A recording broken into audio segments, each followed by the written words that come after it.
வணக்கம் ஃப்ரெண்ட்ஸ், நம்ம யூனிட் 4 தான் வந்து பார்த்துட்டு இருக்கோம். Goodwill in partnership accounts. So previous கிளாஸஸில் நம்ம குட்வில் அப்படின்னா என்ன அப்படின்றத பார்த்தோம். அதுக்கப்புறமா அதோடைய ஃபேக்டர்ஸ் என்னென்ன அப்படின்றதையும் நம்ம பார்த்தோம். நெக்ஸ்ட் வந்து குட்வில் வேல்யூவேஷனுக்கான நீட் என்னென்ன அப்படின்றத பார்த்தோம். அதுக்கு அடுத்ததாக நம்ம இந்த குட்வில் வேல்யூவேட் பண்ணுறதுக்கு எத்தனை மெத்தட்ஸ் இருக்குன்றத பார்த்தோம். ஸோ 3 மெத்தட்ஸ் இருக்கு. Average profit method, then super profit method and then capitalisation method. So இப்போ நம்ம வந்து ஆவரேஜ் ப்ராஃபிட் மெத்தடில் தான் வந்து நம்ம சம்ஸ் வந்து ஒர்க் அவுட் பண்ணியிருக்கோம். ஸோ லாஸ்ட் கிளாஸஸ்லேயும் ஒர்க் அவுட் பண்ணோம். ஸோ அதோட கண்டினியூவேஷனாக வந்து இன்றைக்கும் வந்து நம்ம சில சம்ஸ் தான் வந்து ஒர்க் அவுட் பண்ண போகிறோம். From the following information relating to Sridevi Enterprises, calculate the value of goodwill on the basis of 4 years purchase of the average profits of 3 years. So அப்போ பர்ச்சேஸ் எந்த இயர் பேசிஸ் 4 இயர்ஸ் பேசிஸில் தான் நம்ம என்ன பண்ணணும், goodwill வந்து find out பண்ணணும். So இதுக்கும் நீங்கள் வந்து கன்ஃபியூஸ் ஆகிடாதீங்க. இதை நல்லா தெளிவாக வந்து கொஷினில் படித்து பாருங்கள். Profits for the year ending 31st December 2016, 17 and 18 were 1,75,000, 1,50,000 and 2 lakhs respectively. A non-recurring income of 45,000 is included in the profits of the year 2016. The closing stock of the year 2017 was overvalued by 30,000. So இங்கே என்ன கொடுத்துருக்காங்க, இந்த 2 அட்ஜஸ்ட்மெண்ட்ஸும் இருக்குது. So அப்போ நம்ம என்ன பண்ணணும், இதெல்லாம் அட்ஜஸ்ட் பண்ணி நம்ம வந்து அட்ஜஸ்டட் ப்ராஃபிட் வந்து என்ன அப்படின்றத நம்ம ஃபைண்ட் அவுட் பண்ணணும். ஸோ ஃபர்ஸ்ட் வந்து calculation of adjusted profit. So 2016, 17, 18 போட்டுக்கோங்க. ஸோ ப்ராஃபிட் நம்மளுக்கு ஆஸ் பர் கொஷின் என்ன கொடுத்துருக்காங்க, 1,75,000 for 2016, then 1,50,000 and then 2 lakhs. So first நம்மளுக்கு இங்கே என்ன கொடுத்துருக்காங்க, first adjustment a non recurring income of rupees 45,000 is included in the profits of the year 2016. ஸோ 2016 வந்து என்னன்னா, அதாவது நான் ரெக்கரிங் இன்கம்னா அடிக்கடி அது திரும்ப திரும்ப வராது. மேபி அந்த 2016 மட்டும்தான் அந்த இன்கம் வந்து வந்திருக்கலாம். ஸோ அந்த இன்கம் வந்து நம்ம என்ன பண்ணியிருக்கோம், ஆட் பண்ணியிருக்கோம் 2016. அந்த பேஸ் பண்ணி தான் இந்த ப்ராஃபிட் வந்து நம்ம ஃபைண்ட் அவுட் பண்ணியிருக்கோம். ஸோ அப்போ நம்ம இதை என்ன பண்ணணும்னா, நம்ம வந்து இப்போ வந்து மைனஸ் பண்ணணும். ஏன் அப்படின்னா இது வந்து நம்ம பிஸ்னஸ்ல வரக்கூடிய ரெகுலர் இன்கம் கிடையாது. ஸோ ஏதோ ஒரு அந்த இயர்ல வந்து ஏதோ ஒரு சோர்ஸ் மூலயமா நம்மளுக்கு வந்து இந்த இன்கம் வந்து வந்திருக்கு. ஸோ அது நம்மளுக்கு ரெகுலரா இருக்காது இல்லையா. அப்போ ஆவரேஜ் ப்ராஃபிட் ஃபைண்ட் அவுட் பண்ணும்போது நம்மளுக்கு அந்த கரெக்டான ஆவரேஜ் ப்ராஃபிட் நம்மளுக்கு கிடைக்காது. ஸோ அதனால நம்ம இதை என்ன பண்றோம், ரெடியூஸ் பண்றோம். அப்போ 1,75,000 45,000 மைனஸ் பண்ணா நம்மளுக்கு எவ்வளவு வரும், 1,30,000 and then 1,50,000, then 2 lakhs. இப்போ நம்ம என்ன பண்ணணும் அப்படின்னா, நெக்ஸ்ட் என்ன அட்ஜஸ்ட்மெண்ட் கொடுத்துருக்காங்க, the closing stock of the year 2017 was overvalued by rupees 30,000. So over வேல்யூட்னா அதிகமாக வேல்யூ பண்ணிட்டாங்க. ஸோ நம்ம கிட்ட இருந்த ஸ்டாக்கை விட அதிகமாக வேல்யூ பண்ணி என்ன பண்ணிட்டாங்க, ரெக்கார்ட் பண்ணிட்டாங்க 2017. So 2017 over valuation of closing ஸ்டாக்கை நம்ம என்ன பண்ணணும், லெஸ் பண்ணணும். அதே மாதிரி நீங்க இன்னொரு விஷயத்தையும் வந்து ஞாபகத்துல வச்சுக்கணும். ஸோ 2017 க்ளோசிங் ஸ்டாக் வந்து ஓவர் வேல்யூ பண்ணியிருந்தா ஆப்வியஸா நம்ம என்ன பண்ணிருப்போம், 2018 ஓப்பனிங் ஸ்டாக் வந்து ஓவர் வேல்யூவேஷனா இருக்கும் இல்லையா. ஸோ அதுக்கான அட்ஜஸ்ட்மெண்ட்டும் நம்ம ப்ரொவைட் பண்ணணும். ஸோ இந்த 1,50,000 30,000 மைனஸ் பண்ணா 1,20,000 அண்ட் தென் 2 lakhs. இப்போ 2018 என்ன அட்ஜஸ்ட்மெண்ட் இருக்கு, over valuation of opening stock. அதாவது 2017 க்ளோசிங் ஸ்டாக் தான் வந்து நம்மளுக்கு 2018 வந்து ஓப்பனிங் ஸ்டாக். ஆப்வியஸா அதுவும் வந்து என்ன இருக்கும், நம்ம ஓவர் வேல்யூ தான் பண்ணிருப்போம். ஸோ அதை நம்ம என்ன பண்ண போறோம்னா ஆட் பண்ண போறோம், திரும்ப மறுபடியும் வந்து ஆட் பண்ண போறோம். ஸோ ஓப்பனிங் ஸ்டாக் வந்து ஓவர் வேல்யூ ஆகியிருந்தா நம்ம வந்து கால்குலேட் பண்ணும்போது ப்ராஃபிட் வந்து கம்மியாக இருந்திருக்கும், கம்மியாக காட்டியிருக்கோம். ஸோ அதனால அதை நம்ம என்ன பண்றோம், ஆட் பண்றோம். ஸோ இப்போ நம்ம வந்து ப்ராஃபிட் ஆஃப்டர் அட்ஜஸ்ட்மெண்ட்ஸ் என்னென்னு பார்த்தோம்னா, ஸோ 2016 1,30,000, 2017 வந்து 1,20,000 அண்ட் தென் 2018 வந்து 2,30,000. So, இப்போ நம்ம வந்து average profit find out பண்ணலாம். So, average profit என்னது total profit divided by number of years இல்லையா?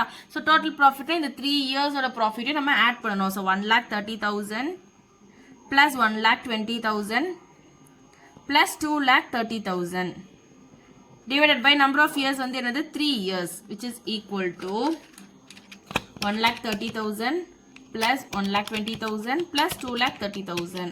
அப்போ 4,80,000 divided by 3 equal to 1,60,000 தான் வந்து என்னது average profit. இப்போ நம்ம goodwill வந்து find out பண்ணலாம். So goodwill கான formula வந்து என்னது average profit into number of years of purchase இல்லையா? So average profit வந்து 1,60,000 into number of years of purchase வந்து என்னது 4 years. அப்போ into 4. So goodwill உடைய value எவ்வளவு 1,60,000 into 4. So 6,40,000 தான் goodwill உடைய value. Next sum பார்க்கலாம். The following particulars are available in respect of the business carried on by a partnership firm. So என்ன கொடுத்திருக்காங்க profits earned அதாவது 2016, 17 and 18 3 years கான profit கொடுத்திருக்காங்க. Profit of 2016 includes a non-recurring income 2,500. Then profit of 2017 is reduced by 3,500 due to stock destroyed by fire. The stock was not insured, but it is decided to insure stock in future. The insurance premium is estimated to be rupees 250 per annum.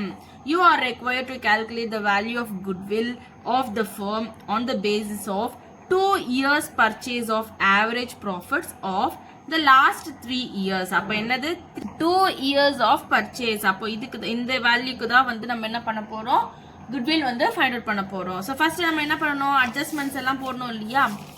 இப்போ first calculation of adjusted profit. அப்போ profit வந்து என்னென்ன 2016 க்கு வந்து 25,000, then 2017 க்கு 23,000, then 2018 க்கு 26,000. So next adjustment என்னது first adjustment profit of 2016 includes a non-recurring income of 2,500. So அந்த இயர்ல மட்டும் தான் அந்த இன்கம் வந்திருக்காது ரெகுலரா வரக்கூடிய இன்கம் கிடையாது. So ரெகுலரான business income கிடையாது. So அப்ப நம்ம இத என்ன பண்ணனும் லெஸ் பண்ணனும் 2016 இயரோட profitல இருந்து. அப்ப லெஸ் பண்ணா நமக்கு எவ்வளவு வரும் 22,500. So மீதி எல்லாமே remaining same. Next adjustment நம்மளுக்கு என்னது profit of 2017 is reduced by 3,500 due to stock destroyed by fire. So fire நால நம்மளுக்கு வந்து என்ன இருக்கு 2017 உடைய profit வந்து ஆல்ரெடி குறைச்சி தான் வந்து இந்த 23,000 சொல்லி நம்ம ஃபைண்ட் அவுட் பண்ணியிருக்கோம். ஆனா இப்போ so fire வந்து நம்மளுக்கு வந்து எவ்ரி இயர் நடக்குமா நடக்காது. ஸோ அது ஏதோ ஒரு சூழ்நிலை ஏதோ ஒரு சர்க்கம்ஸ்டன்சஸ்ல தான் நம்மளுக்கு வந்து அது அக்கர் ஆகும். ஸோ 2017ல ஃபயர் அக்கர் ஆயிருக்குன்றதுக்காக 2018லயும் நடக்கும் அப்படின்ற அர்த்தம் கிடையாது. அதனால நம்ம என்ன பண்ண போறோம் அந்த ரெடியூஸ் பண்ண அந்த 3,500 மறுபடியும் வந்து ப்ராஃபிட்டோட ஆட் பண்ண போறோம். ஸோ ஃபயர் அக்கர் ஆனது வந்து என்னது அப்நார்மல் லாஸ். அது ரெகுலரான பிசினஸ் லாஸ் கிடையாது. ஏதோ ஒரு சிச்சுவேஷனால அது வந்து அரைஸ் ஆகிருக்கு. அப்போ அந்த 3,500 அகெயின் நம்ம வந்து என்ன பண்ண போறோம் அந்த ப்ராஃபிட்டோட ஆட் பண்ண போறோம். இப்போ அட்ஜஸ்ட்மெண்ட்ஸ் போக ப்ராஃபிட் என்னென்ன அப்படின்னா 2016க்கு 22,500, 2017க்கு 26,500, தென் 2018க்கு வந்து 26,000. இப்போ நம்ம என்ன ஃபைண்ட் அவுட் பண்ணணும் ஆவரேஜ் ப்ராஃபிட் வந்து ஃபைண்ட் அவுட் பண்ணணும். ஸோ ஆவரேஜ் ப்ராஃபிட்டோட ஃபார்முலா வந்து என்னது total profit divided by number of years. So total profit அப்படின்றது இந்த 3 இயர்ஸ் உடைய ப்ராஃபிட் தான் நம்ம ஆட் பண்ணோம் 22,500 plus 26,500 plus 26,000 divided by 3 which is equal to 22,500 plus 26,500 plus 26,000. So 75,000 divided by 3 equal to rupees 25,000. So இதுதான் வந்து ஆவரேஜ் ப்ராஃபிட். ஸோ நம்மளுக்கு third அட்ஜஸ்ட்மெண்ட்டாக நம்மளுக்கு என்ன கொடுத்துருக்குறாங்க, இந்த ஸ்டாக் வாஸ் நாட் இன்ஷூர்ட். அதாவது 2017 ஃபயர் அக்கார் ஆகும்போது நம்மளோட ஸ்டாக் வந்து இன்ஷூர் பண்ணி இல்லை. But it is decided to insure stock in future. அதனால நம்மளுக்கு பெரிய லாஸ் ஏற்பட்டதுனால நம்ம என்ன பண்ணுறோம், ஃபியூச்சரில் வந்து ஃபயருக்கு அகெயின்ஸ்டாக வந்து நம்ம இன்ஷூர் பண்ணணும் அப்படின்னு சொல்லி நம்ம ஒரு பிளான் பண்ணியிருக்கோம், டிசைட் பண்ணியிருக்கோம். The insurance premium is estimated to be rupees 250 per annum. So ஒரு இயருக்கு வந்து எவ்வளவு 250 rupees. அப்போ நம்ம என்ன ஃபைண்ட் அவுட் பண்ணணும், அகெயின் ஆவரேஜ் ப்ராஃபிட்ல இந்த அட்ஜஸ்ட்மெண்ட் போக நம்மளுக்கு என்ன ப்ராஃபிட் இருக்குன்றத ஃபைண்ட் அவுட் பண்ணணும். Average profit before adjusting insurance premium எவ்வளவு 25,000. ஸோ இன்சூரன்ஸ் ப்ரீமியம் per annumக்கு எவ்வளவு 250 rupees. அதை வந்து நம்ம என்ன பண்ணணும், மைனஸ் பண்ணணும். அப்போ மைனஸ் பண்ணோம் அப்படின்னா 25,000 minus 250, அப்போ 24,750 தான் நம்மளுடைய பிஸ்னஸ் உடைய ஆவரேஜ் ப்ராஃபிட். ஸோ எதனால் மைனஸ் பண்ணுறோம், இன்சூரன்ஸ் ப்ரீமியம் நம்ம பே பண்ணோம்னா அது நம்மளுக்கு என்ன, நம்ம பிஸ்னஸில் வந்து அது ஒரு கைண்ட் ஆஃப் எக்ஸ்பென்சன்ஸ். ஸோ அதனால் இந்த இன்சூரன்ஸ் ப்ரீமியம்க்கு முன்னாடி இருந்த ப்ராஃபிட்லேருந்து நம்ம அந்த 250 rupees வந்து மைனஸ் பண்ணுறோம். ஸோ இப்போ குட்வில் வந்து இந்த வேல்யூக்கு தான் நம்ம வந்து ஃபைண்ட் அவுட் பண்ண போகிறோம். ஸோ குட்வில்கான ஃபார்முலா வந்து என்னது, average profit into number of years of purchase. Average profit வந்து 24,750 into number of years of purchase வந்து எவ்வளவு 2 years. அப்போ 2 years which is equal to rupees 24,750 into 2. அப்போ 49,500 தான் நம்மளுடைய வேல்யூ ஆஃப் குட்வில். ஸோ நீங்களும் வந்து இதுக்கு ரிலேட்டடாக இருக்கக்கூடிய சம்ஸ் எல்லாமே வந்து ஒரு வாட்டி வந்து ஒர்க் அவுட் பண்ணி பாருங்கள். உங்களுக்கு ஏதாவது டவுட்ஸ் இருந்துச்சு அப்படின்னா கமெண்ட் செக்ஷனில் லீவ் பண்ணுங்கள். ப்ரீவியஸ் கிளாஸஸ் ஏதாவது மிஸ் பண்ணியிருந்தீங்கன்னா அதுக்கான லிங்க் வந்து நான் டிஸ்கிரிப்ஷனில் ப்ரொவைட் பண்ணியிருக்கேன். அதை கிளிக் பண்ணி போய் பாருங்கள். உங்களுக்கு இந்த கிளாஸஸ் எல்லாமே யூஸ்ஃபுல்லாக இருந்துச்சு அப்படின்னா உங்களோட ஃப்ரெண்ட்ஸுக்கும் வந்து ஷேர் பண்ணுங்கள்.